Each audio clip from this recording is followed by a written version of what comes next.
7 நாட்களுக்கு 7 விதமான தண்ணி. எப்படி?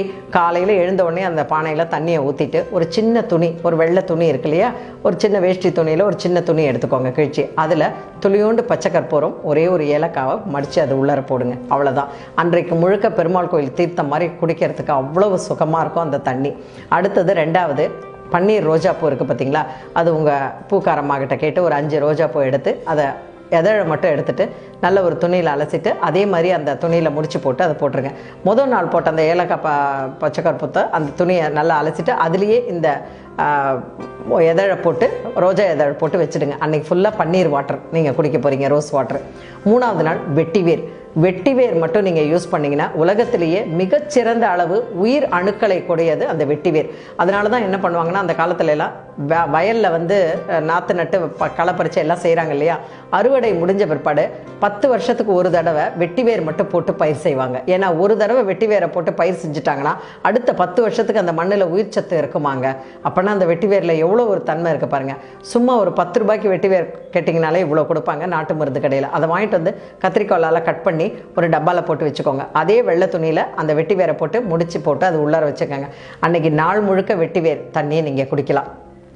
4வது நாள் மிளகு ஜீரகம் இருக்குது பார்த்தீங்களா, அதை 1-2 பொடி பண்ணி அந்த துணியில் போட்டு கட்டி உள்ளே போட்டுடுங்க. ஒரு மாதிரி நல்ல ஒரு லைட்டு காரமான அந்த ஜீரக வாசனையோட அருமையான தண்ணி உங்களுக்கு கிடைக்கும் அடுத்த நாள்.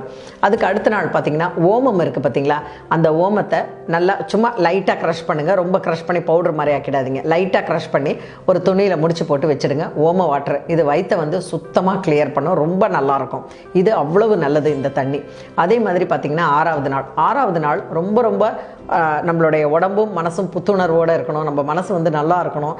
உள்ளே இருக்கக்கூடிய அயம்னா உடம்பு, அந்த அயம் வந்து வெந்து இருக்கக்கூடிய அந்த அயம் வந்து நல்லா இருக்கணும்னா வெந்தயத்தை முதல் நாளே ஊற போட்டுருங்க. ஊற போட்டு அந்த முடிச்சு போட்டு அதில் போட்டுருங்க.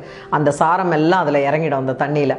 தண்ணி வந்து ஒன்றுமே ஆகாது, நல்லாயிருக்கும். 7வது நாள் அழகாக நெல்லிக்காய் இருக்குது பார்த்தீங்களா, பெரிய நெல்லிக்காய்.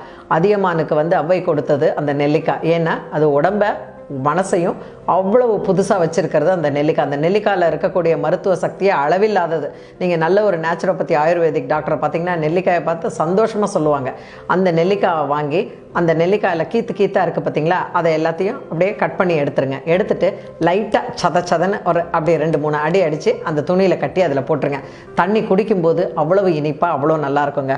7 நாட்களுக்கும் 7 விதமான ஒரு தண்ணி. இந்த தண்ணி இந்த மாதிரி குடிச்சிட்டு வந்தீங்கன்னா, தண்ணி தான் நம்ம உடம்புக்கே ஆதாரம் இல்லையா, ஆழிசூழ் உலகுன்னு சொன்னாங்க மாதிரி உடம்புக்குள்ளார இருக்கக்கூடிய 80% தண்ணி தான் இருக்குது நம்ம உடம்புல. அந்த தண்ணி சுத்தமாக இருக்கணும். நம்ம உடம்புல இருக்கக்கூடிய நிணநீருங்கிற ரத்தம் சுத்தமாக இருக்கணும். சுத்திகரிக்கப்படணும்னா நம்ம உடம்புக்குள்ளே போகிற தண்ணிக்கு இந்த மாதிரியான ஒரு மருத்துவ குணம் இருக்கணும்.